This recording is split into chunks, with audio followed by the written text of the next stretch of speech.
So dahil meron naman akong ano, dito sa nagpa-planer sila dito, flooring. So sige, dito muna yung ano. Modem? Oo. Okay lang, ma'am. Ako pero i-test mo lang yung modem, di ba? Yes, Or ma'am. kailangan naka-andar? Naka-on siya? Naka-andar para ma-track yung sa item, yung configuration sa modem. Ganito. Ay, nakabantay rin. Baka mawala yung modem. Dapat sa taas eh. Pero yung extension natin, So, bili pa akong extension karon. Wait mo. well, mag-ano install na kami ng linya. Uban ka, non? Or ikaw lang dito? So guys, ikakabit na. And then, bili ako ng extension. Ilang metro ang extension? Dapat na may lagay, ma'am, yung ano, modem. Ito kasi ang gitna eh. Ang gitna ang kitchen eh. Tapos yun ang sala. Gusto ko kahit isampay na lang. Oh, so pataas dito, B. Tapos idaan mo sa ceiling yung wiring. Yes. Labas na siya doon sa gitna. Okay. Doon na lang. Or dito lang sa may CR. Ito? Dito. So, akyat tayo. Kasi nagpa-flooring na sila karon. My God, may hilo ko kasi hangover pa ako. Charis. Yan, dyan yung pangalawang poste. Yan o. Yes. Oo.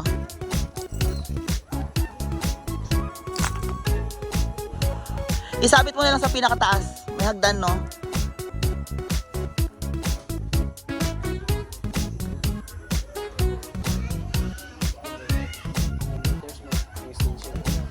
Oh, 15 meters na extension. Pwede. Itaas, doon ka na rin sa taas. Galing dito, doon ka na rin yung extension.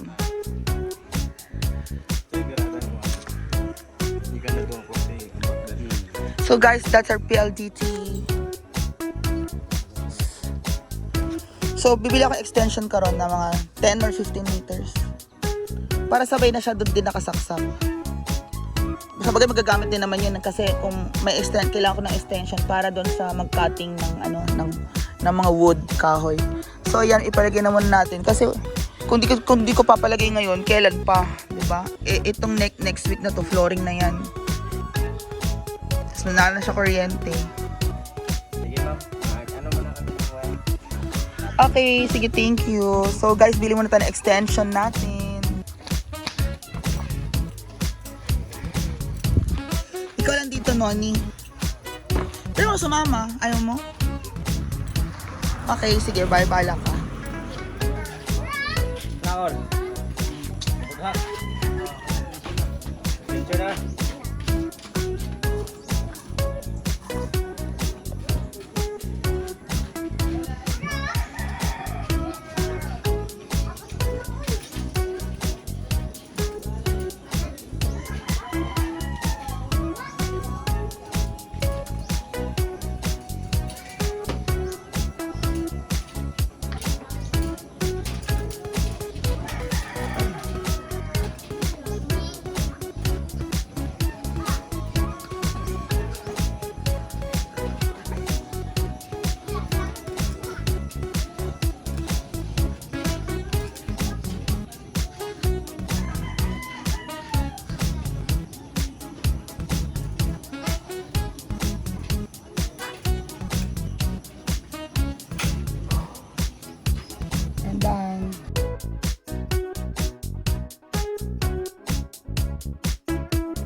Yan guys, so there you go. That is our PLDT. Temporary for now. But yung fixture niya, dito rin talaga siya in the future. Kasi dito ang sala. Hindi naman pwede sa kitchen yung yung phone. And there you go. Thank you guys for the installation. I'll see you again later. Bye-bye.